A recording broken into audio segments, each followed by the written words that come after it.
katere so pa tiste točke v Franciji, ki najbolj spominjajo na svetega Martina? Vi ste že omenili baziliko v Tours, kjer je pokopan, ampak so pa še drugi pomembni mejniki, ki ste jih tudi obiskali. Ja, res je, v ta program je bilo vključeno tudi kar nekaj ogledov, pomembnih, lahko rečem tako arhitekturnih, pa tudi kulturno-zgodovinskih stvari, ki se mi je zdelo prav, da jih nekako na tej poti tudi obeležimo oziroma vidimo. Ja, če bi se vrnil k arhitekturni, potem moram se vrniti najprej prav gotovo v Tours, k svetemu Martinu. Omenjamo svetega Martina Tourskega kot evropski projekt. Ne smemo pozabiti, da je svet Evrope spoznal pomembnost svetega Martina tako, da je leta 2009 razglasil tako imenovano kulturno evropsko pot svetega Martina, ki se začenja v Sombateju, kot smo čuli, in potem preko slovenskega ozemlja naprej do Pavije, se pravi tistega znamenitega mesta samostanom, Kartuzijo, kjer je sveti Martin sprejel tudi krst. On je bil krščen, tam je bil katehumen, ker je pač njegov oče kot častnik rimske vojske tudi tam deloval. No, tako da smo mi tudi že obiskali kraj San Martino, ne na tej poti, ampak mimogrede, da povem, ker me je zelo mikalo, da enkrat vidim, kaj to pomeni, in je ostala dejansko iz tistega časa, tudi v sedanji vasi San Martino, del tiste cerkvice, prve cerkve, v kateri so se romarji že ustavljali nekoč na poti v Tours.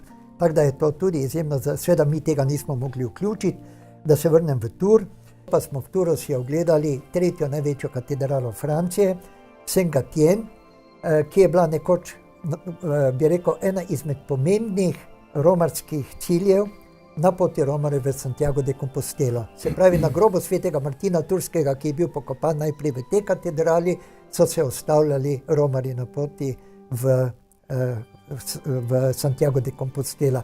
Torej, za to katedralo, videli jo bomo potem tudi na posnetkih, človek obstane, in jaz se spomnim, ko sem prvič usta odprl, mislim, gre za neverjetne dosežke, gradili so jo več kot 400 let.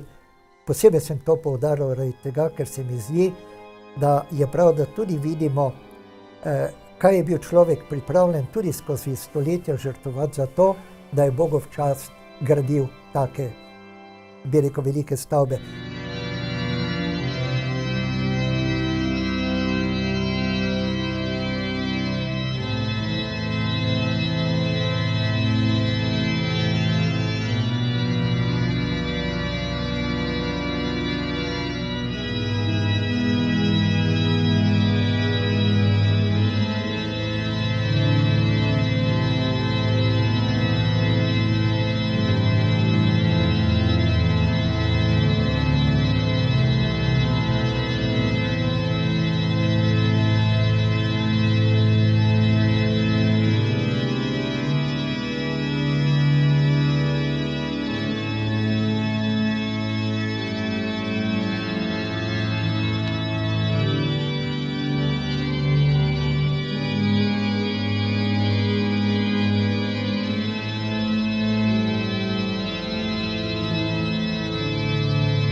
Milostljiva, prosi za nas. Devica verna, prosi za nas. Od duba pravice, prosi za nas. Sveta Marija, prosi za nas. Sidež modrosti, prosi za nas. Posuda časti vredna, prosi za nas. Maria,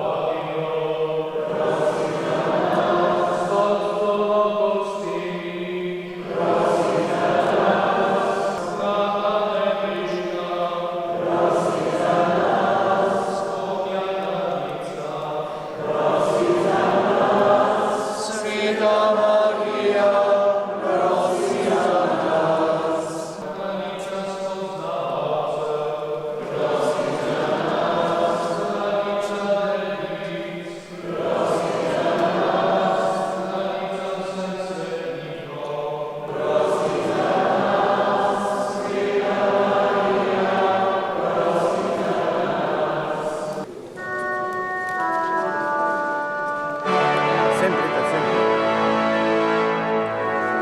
Martina zadaj, super.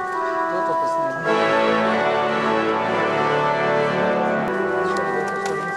Ja, vredno.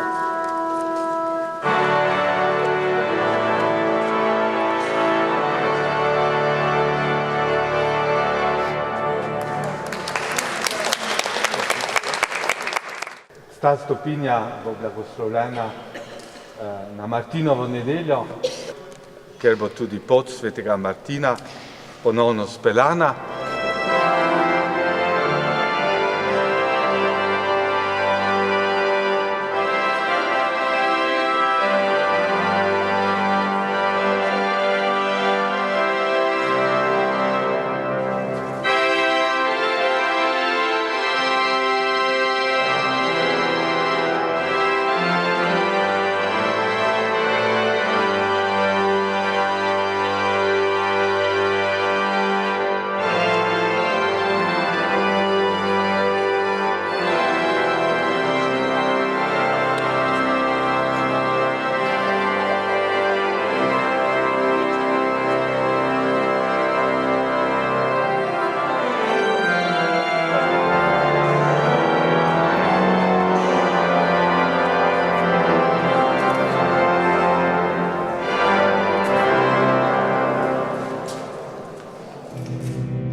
Gospod Ciril je prej omenil zanimivo dejstvo, kaj vse so bili ljudje pripravljeni žrtvovati oziroma vložiti, da bi počastili Boga in svetega Martina.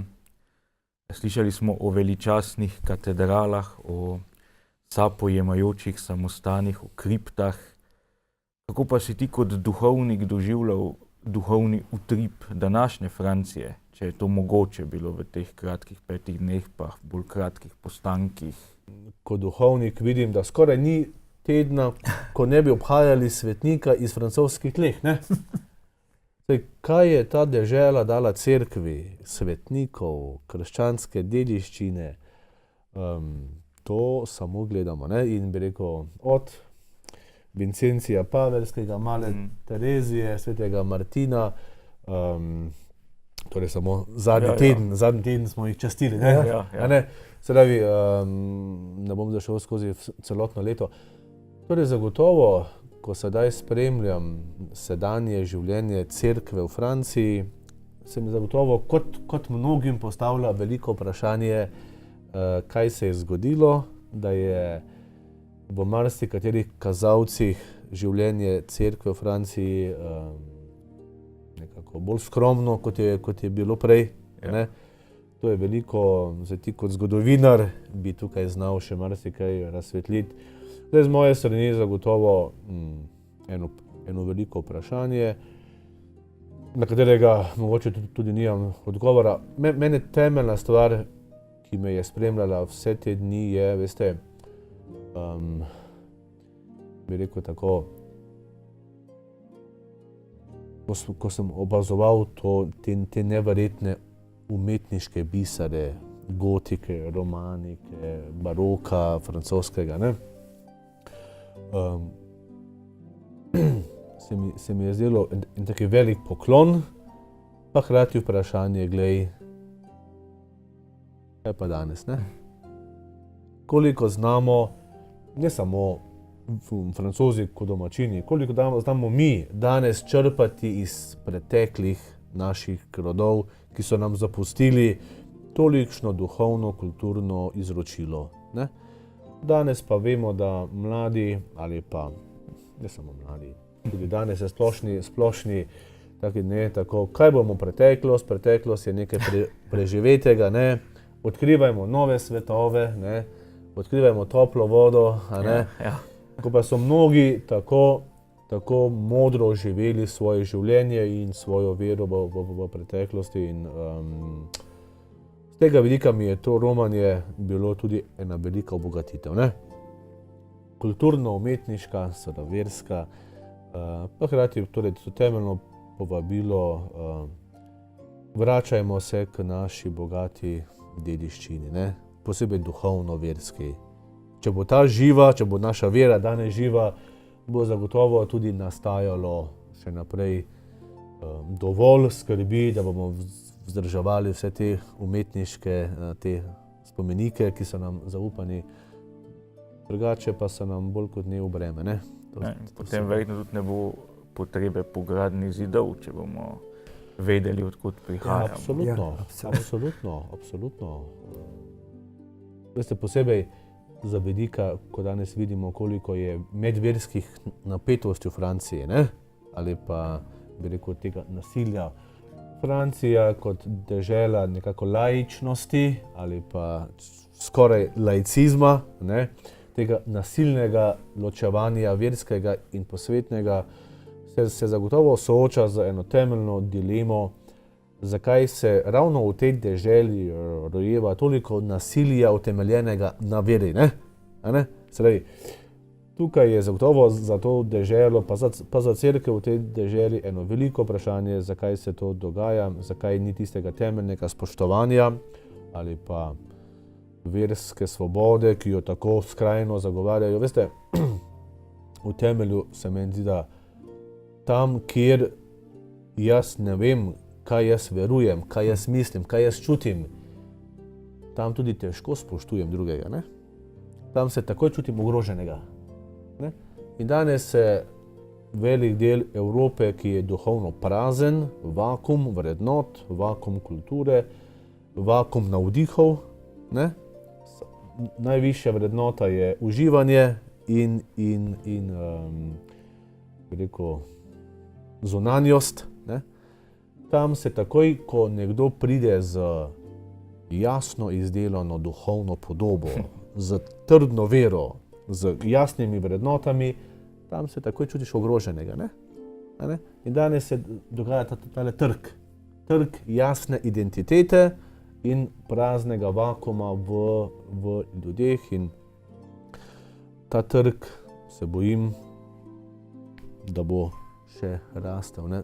Dokler se ne samo kristjani v Franciji, ampak dejansko v celotni Evropi ne bomo bolj samozavestno vračali k svojim temeljnim vrednotam, ki so jih tako bogato živeli naši svetniki in svetnice, in jih zagotovo živijo mnogi tudi danes, morda bolj na skrit način.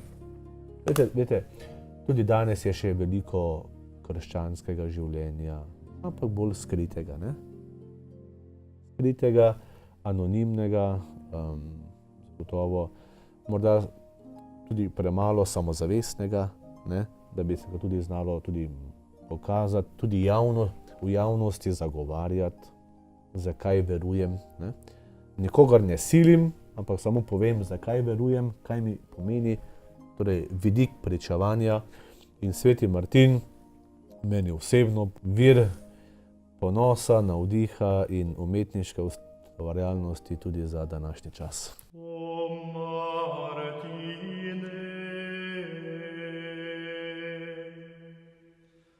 O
Ker smo se nahajali v Burgundiji oziroma v dolini reke Loire, kjer leži Tours kot glavno mesto, smo morali seveda obiskati enega izmed znamenitih gradov. Več kot 90 je gradov ob reki Loire nanizanih in mi smo izbrali enega izmed njih, prav gotovo za moje pojme, enega najlepših tudi arhitekturnih dosežkov. To je Chenonceau, izjemno zanimiv grad čez reko Cher. In moram reči, da je bil to tudi veliko doživetje za vse, ki so ga videli.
besides the old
če odhajamo tako daleč, kot je recimo Tur, 1400 km iz Maribora do tja, da na poti še potem našim romarjem ponudimo tudi kaj za oko in za dušo sicer. Želel sem samo povedati, da smo pač vključili v svetega Martina v njegovo pot tudi kar nekaj izjemno zanimivih, tudi takšnih dodatkov, če smem reči. Ja, da ne pozabimo, prostite, vinska kleča. Vinska kleča, to pa Ker smo pri svetem Martinu brez tega.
travail qui a été fait au plafond.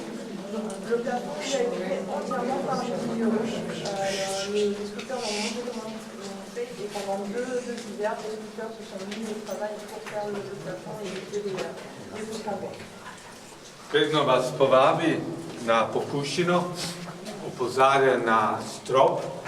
Strop je bil delan ročno in sicer od samih vinogradnikov. Kiparji, skulpterji so pokazali, kako se to dela in 2 zimi so to počeli in to je njihovo delo, na katerega so ponosni.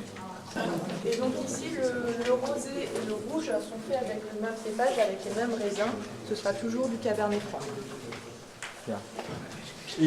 Ista trta je Cabernet Franc, tako za rosé kot za rdeče. Alors du coup, je les laisse me servir. Juste, il garde bien le verre pour les 3 dégustations suivantes et aussi le garderont après, en souvenir. Pravi, da nas povabi, da vsak vzame kozarec, pa ne samo spije, ampak ga ohrani še za 3 druga vina in na koncu naj ga tudi ne veže preč, ker nam ga podarja za spomin.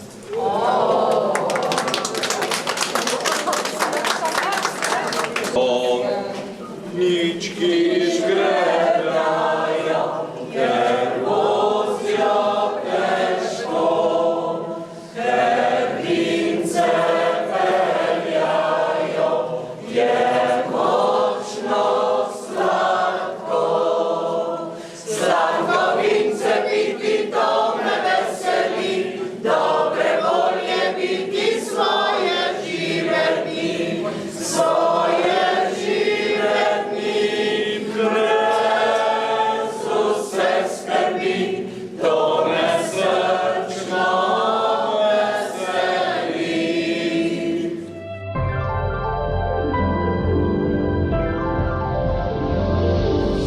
Privozi opak iz vinogradnika Etili. Da bo pa Tiffany vino.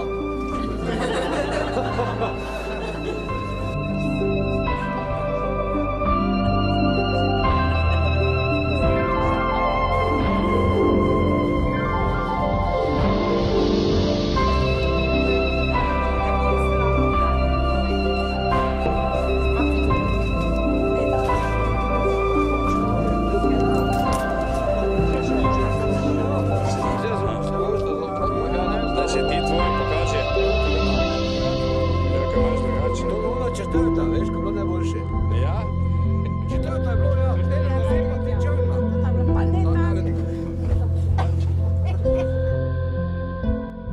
In da zaključim še z eno veličastno cerkvijo. Zdel se mi je greh, da bi se peljali mimo mesta Bourges, dejansko pot vodi mimo, da ne bi obiskali te čudovite katedrale.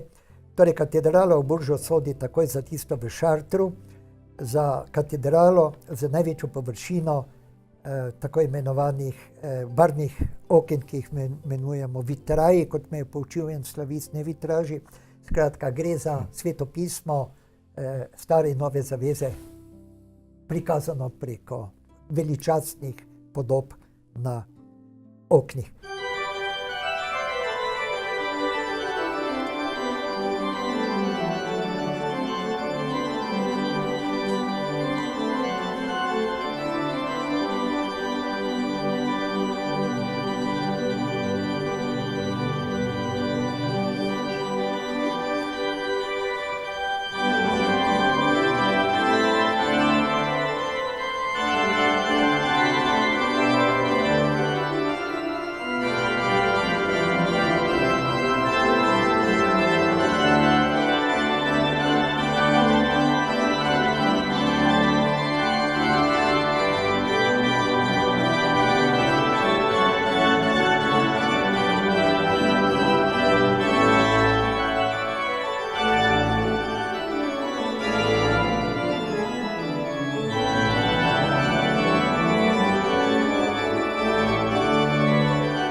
Ste pa potem, ko je, kar je Jože že omenil, to izredno duhovno bogatstvo francoske cerkve, ste pa romanje tudi sklenili pri enem duhovnem velikanu, ki pa nam je časovno bližje in je nekako most med svetim Martinom in našim časom.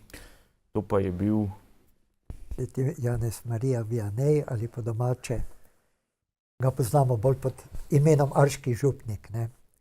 Ja, mislim, da je bilo res, da po Martinu je bilo prav gotovo to drugo, tudi kolikor sem se uspel malo pogovarjati z ostalimi, tudi z duhovniki, je bilo to prav gotovo drugi vrhunec te naše poti. Zakaj? Ne smemo pozabiti, življenje svetega Janeza Marija Vianney je bilo vse prej kot lahko, mislim, kot duhovnika, kot bogoslovca, kot študenta. Vsi vemo iz življenjepisa, kaj se je z njim dogajalo.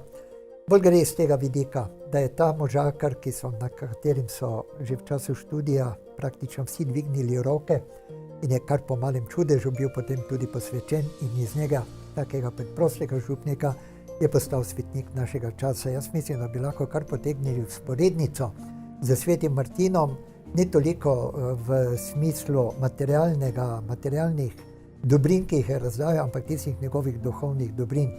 In mislim, da ravno zaradi tega je bil tudi imenovan oziroma izbran za zavetnika katoliških duhovnikov. Mislim, da lepšega vzora si današnji duhovnik ali kandidat za duhovnika ne more izbrati.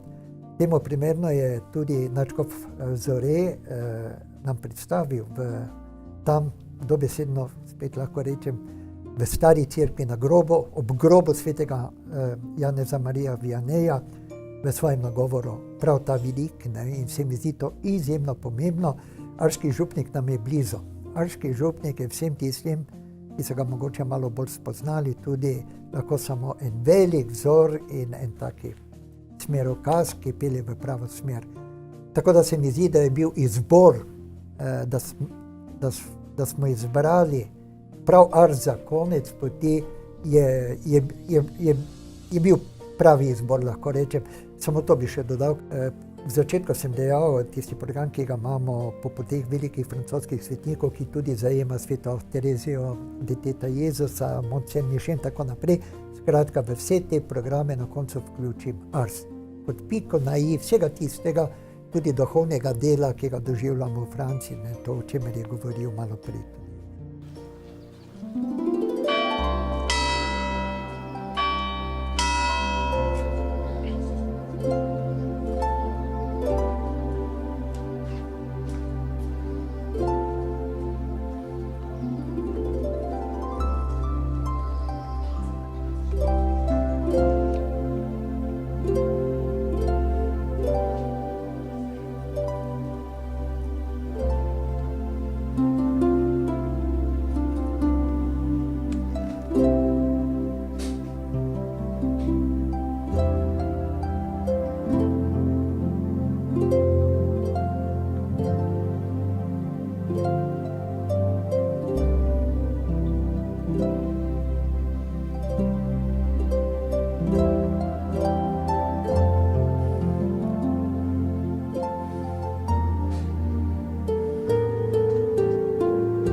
vaškega župnika. Seveda nas vse njegovo življenje spodbuja tudi k temu, da znamo živeti pravo spokornost in iskrenost pesanost. Prosimo za odpuščanje svojih grehov, da bomo vredno odhajali v sveto srečanje z Gospodom in med seboj. Usmili se nas, vsemogočni Bog, odpusti nam naše grehe in nas privedi v večno življenje. Berilo iz knjige Pridigarja. Vse ima svoj čas in vsak popravek ima svojo uro pod nebo. Je čas jokanja in čas smejanja. Je čas žalovanja in čas plesanja.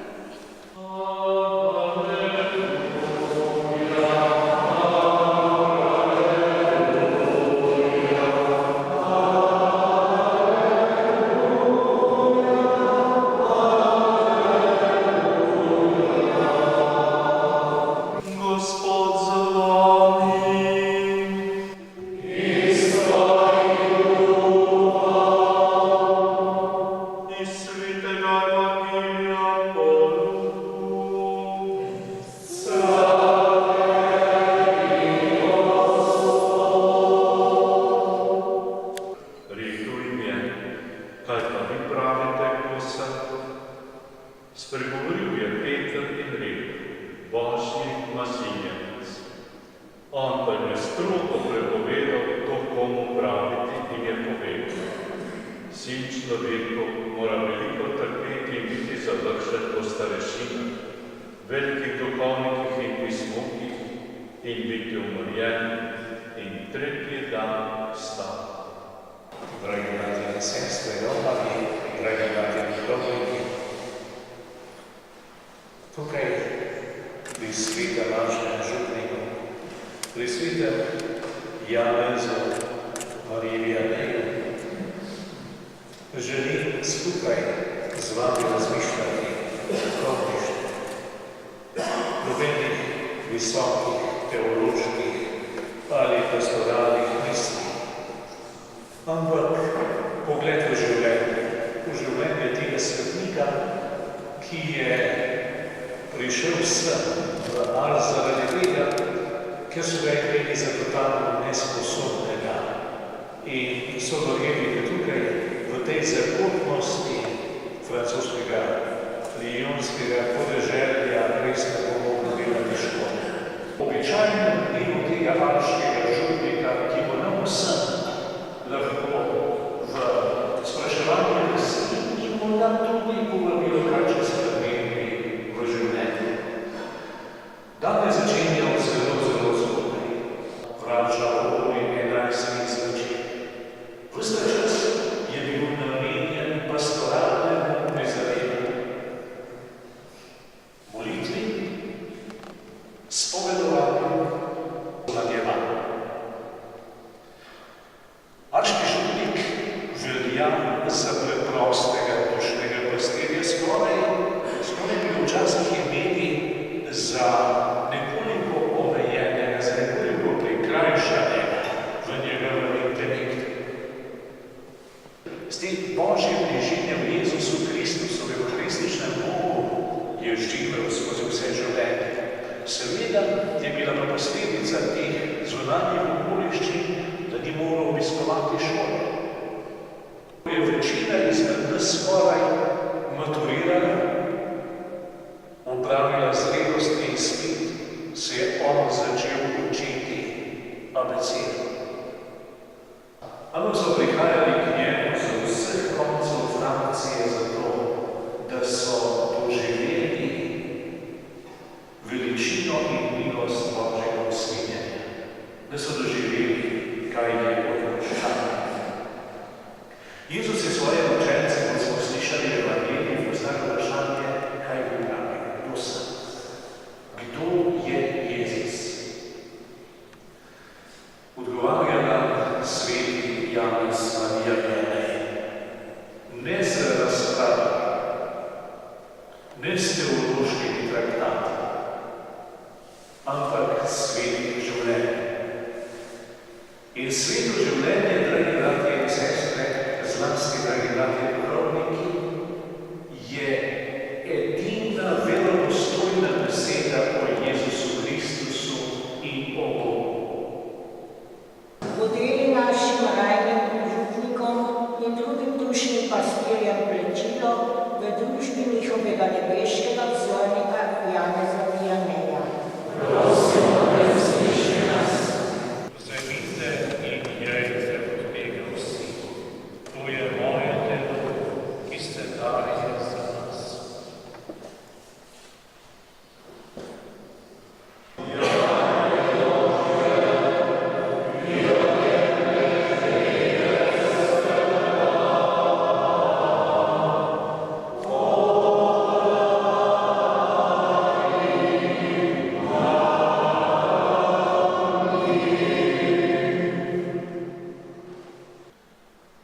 Glejte, jagnje Božje, ki odjemlje grijehe sveta.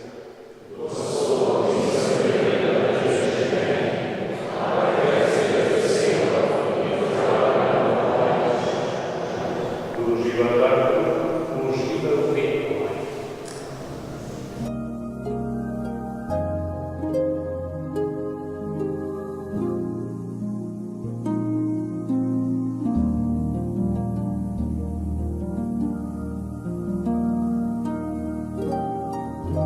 Redki so verniki v naši Sloveniji, ki lahko vsak dan poslušajo takšne nagovore in praktično opravljajo tedenske duhovne vaje za svojim škofom.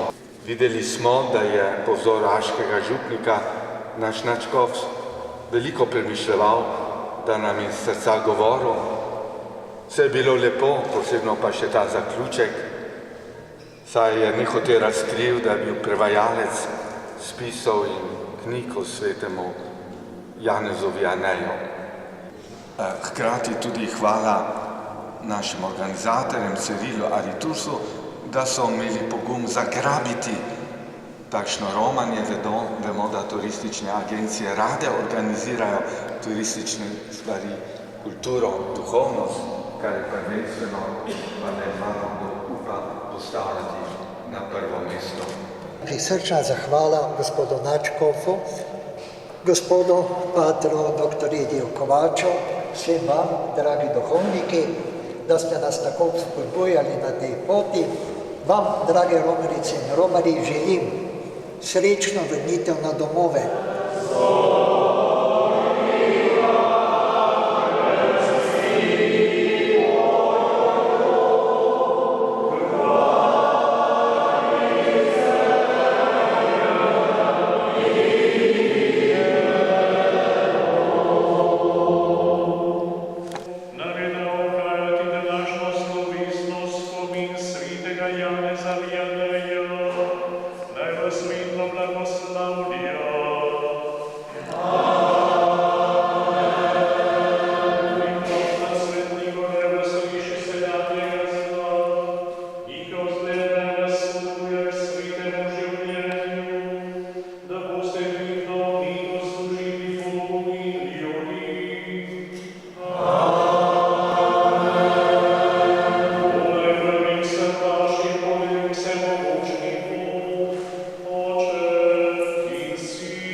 Sveti Janez Marija Vijanej, zavetnik vseh župnikov, prosi za nas, duhovnike in vse župnike vsega sveta.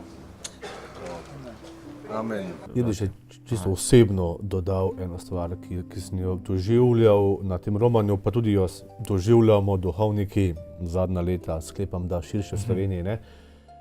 Ob svetem Martinu ter svetem Marškem župniku doživljam samo osebno eno stvar. Ne? Oba dva sta se odločno odrekla želji po družbeni moči, ki jo sveti Martin jo je imel možnost, da bi jo uveljavljal. Ne? Ja. Svetemu Martinu, kot škofu, zelo priljubljenemu, ki so se mu nekako hoteli klanjati, celo svetni vladarji, ne? On se je odločno odrekel svetni moči. Za svojo osebno skromnostjo, pa tudi z odrekanjem, da bi se klanjal svetni oblasti ali da bi dovolil, da se svetna oblast njemu klanja. Ne? V smislu, da bom širil vero s pomočjo svetne oblasti. In to je sveti Arški župnik, poleg tega, da mogoče niti ni imel niti možnosti, ampak se tudi odločno s svojim stilom življenja temu odrekel. Ne? Glede, danes je prišel čas, jaz tako vidim, ne? Ko smo spoznali, verjamem, da se evangelija oznanjati ne da z svetno oblastjo, ne? In svetno močjo. Ne? Niti ekonomsko močjo. Ne? Saj vi, gledajte, mnoge cerkve so gledano ekonomsko zelo močne, pa to ni nobeno zagotovilo za živost vere. Ne? Gledajte, so pa mnoge cerkve ekonomsko zelo revne, pa je vera zelo živa. Ne? Pravi, z tega vidika jaz nekako, ne samo zaradi mariborske zgodbe, ki se je zgodila, ampak verjamem, da tudi širšega spoznanja v Evropi prihaja, da Kristus nas osvobaja iz globin duhovnega življenja. Ne? Da nas oba dva svetnika učita tudi tiste modrega ravnanja z materialnim premoženjem, ki ga imamo, da res vse, kar imamo, služi kulturi, veri, cerkvenemu življenju, ne pa uveljavljanju neke družbene moči. To je zame bilo en tak velik moto, ki me je spremljal tudi na tem romanju. Ja. Ker smo začeli in moramo končati z Martinom, ne? Bi potem res moja osebna želja seveda in tudi želja naše televizije, da bi tega svetnika prikazali čim bolj v celovitosti njegovega življenja. Zgodbo bom poskušal nadgraditi seveda z nekaj igranimi vložki, no in bom to probal vklopiti v eno pogovorno oddajo tudi, kjer bomo gostili nekaj naših zgodovinarjev. No, vse skupaj pač nadgradil tudi z posnetki iz tega našega romanja, tako da, če bo mi šlo na roko, bom vse skupaj povezal en tak igrano dokumentarni film. Ki se ga že vsi zelo veselimo. Za danes pa, ko je bila naša osrednja tema vseslovensko romanje v čast svetemu Martinu ob 1700. obletnici rojstva, mi preostane še, da se vsem trem udeležencem zahvalim za te globoke uvide tako v kulturno zgodovino kot v pomen svetega Martina za naš čas in upam, da bomo v bližnji prihodnosti spet imeli možnost, da tako prijetno kramljamo. Res najlepša hvala za vaš čas.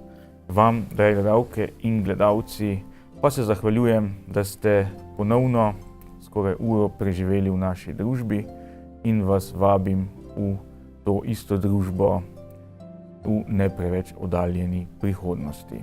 Lep pozdrav in nasvidenje.